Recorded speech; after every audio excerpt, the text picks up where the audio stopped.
La Bourgogne-Franche-Comté, 58 habitants au kilomètre carré, contre plus de 1000 en Île-de-France. À l'ouest de la région, quelques grandes villes, Dijon, Besançon. Mais à l'est, aucune ne dépasse 50 000 habitants. Bienvenue dans la diagonale du vide, cette partie de la France, des Ardennes jusqu'aux Landes.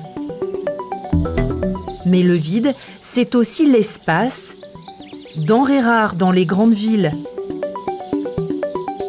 Et si la Bourgogne-Franche-Comté devenait une terre d'accueil pour les citadins qui ont souffert du confinement?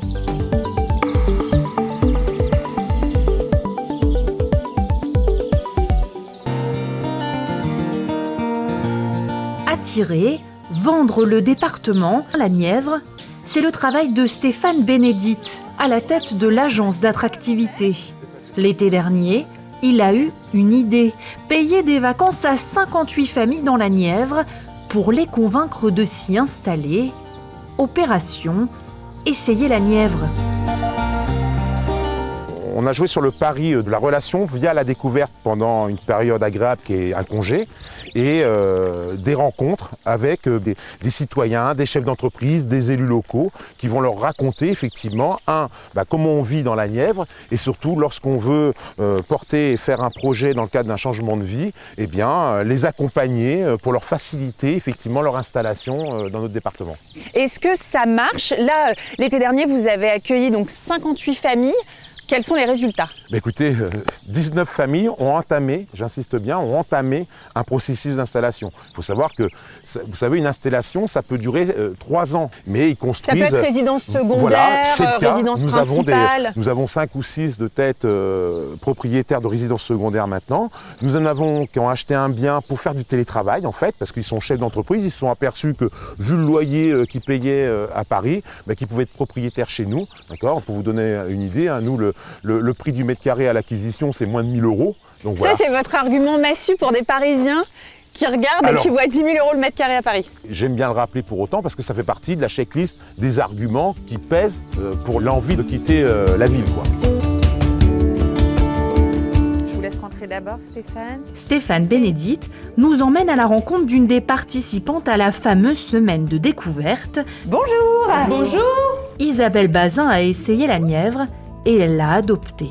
Pour tout vous avouer, j'ai dû réellement aller regarder une carte pour savoir où se situait la Nièvre. Vous connaissiez pas du tout? Pas du tout, pas de famille, pas d'amis ici. Donc tout s'est fait machinalement, tout s'est enchaîné. J'ai visité une maison ici, on est tombé sous le charme. Elle a quitté Rouen et ses 110 000 habitants pour le village de Saint-Sauge et ses 700 âmes. Vous avez déjà vu le canal ou pas du tout? J'ai vu déjà. Oui. Elle prévoit d'ouvrir des chambres d'hôtes. Elle a aussi trouvé du travail à l'office du tourisme du village. Est-ce que vous êtes sûr de vous aujourd'hui? C'est vrai que c'est un changement de vie assez radical. Voilà, sûr de nous, on peut jamais l'être. Dès qu'on fait des choix, il y a des doutes, forcément. Surtout qu'on a tout quitté, les amis, la famille, une partie de nos enfants qui sont restés, un à Paris, l'autre sur Rouen, où on était. Et puis, effectivement, mon projet de maison d'hôte, il faut que les touristes soient là. Alors moi, j'y crois, j'y crois. L'itinérance douce, tout ce qu'on peut découvrir ici dans la Nièvre, honnêtement, je suis quasiment persuadée que ça va marcher. Nevers, 35 000 habitants. On aimerait bien voir débarquer quelques résidents supplémentaires. Et pour ça, on s'est payé un spot de publicité. C'est le moment de changer d'atmosphère. 20 secondes diffusées sur les chaînes de France Télévisions en mai 2020. Alors que la France sort tout juste de 2 mois de confinement, un appel du pied assumé. On l'a appelé Destination Nevers, ce spot publicitaire. On a voulu effectivement montrer qu'on existait, qu'on avait un territoire plein d'atouts, à seulement 2 heures de Paris. Et donc vraiment l'idée c'était de dire qu'un territoire médian comme le nôtre pouvait accueillir peut-être des gens qui en avaient assez de vivre dans de grosses métropoles. C'est un peu la campagne à la ville. Voilà, et donc c'est un cadre plutôt agréable pour venir y vivre. Et pour convaincre, l'agglomération multiplie les attentions et n'hésite pas à mettre la main à la poche. Ce que je vais vous demander, c'est un petit exercice pratique. Oui. J'ai un projet, Allez, j'hésite à m'installer à Nevers, mais il y a d'autres villes qui me courtisent. Oui. Vous allez me dire, qu'est-ce que vous m'offrez pour que je m'installe ici? Tout d'abord, on a mis en place un dispositif à Nevers Agglomération, donc c'est le dispositif Win in Nevers. Donc ça, c'est quelque chose qu'on a créé au printemps 2019. Il y a plusieurs volets en fait dans ce dispositif. À la fois, on a un volet d'accompagnement dans la recherche d'emploi du conjoint ou de la conjointe. Ça paraît pas, mais en fait, c'est assez déterminant parce qu'effectivement, l'emploi... Oui, souvent, il y en a un des deux qui trouve un poste. Et l'autre qui suit doit aussi trouver quelque chose. Ensuite, quand vous venez vous installer, vous n'êtes pas sûr peut-être de rester complètement. Souvent, il y a une période d'essai, une création d'entreprise ou une reprise d'entreprise, ça nécessite quand même une période, on va dire, de test, une phase de test. Donc, on peut prendre, nous, effectivement, à notre charge, des frais de mobilité, de déplacement pour les allers-retours dans la ville, de loyer. Donc, il y a un véritable aussi accompagnement financier pour le coup qui est mis en place, donc ça n'est pas neutre.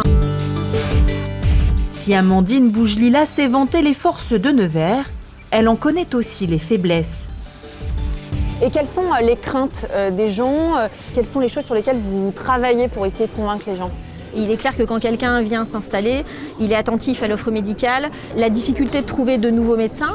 C'est un sujet sur lequel évidemment on travaille. Donc nous on a créé une première année de médecine il y a un an qui n'existait pas. Donc évidemment qu'on ne change pas les choses du jour au lendemain. Néanmoins nous on a engagé une vraie dynamique là-dessus et se faire connaître à l'extérieur, c'est aussi attirer. Les arrivées d'Isabelle et d'autres citadins permettront-elles à la Bourgogne-Franche-Comté de sortir du déclin démographique ? La crise sanitaire a donné envie à beaucoup de Français de changer de vie, un peu, beaucoup ou passionnément. Mais cette envie d'ailleurs s'inscrira-t-elle dans la durée ?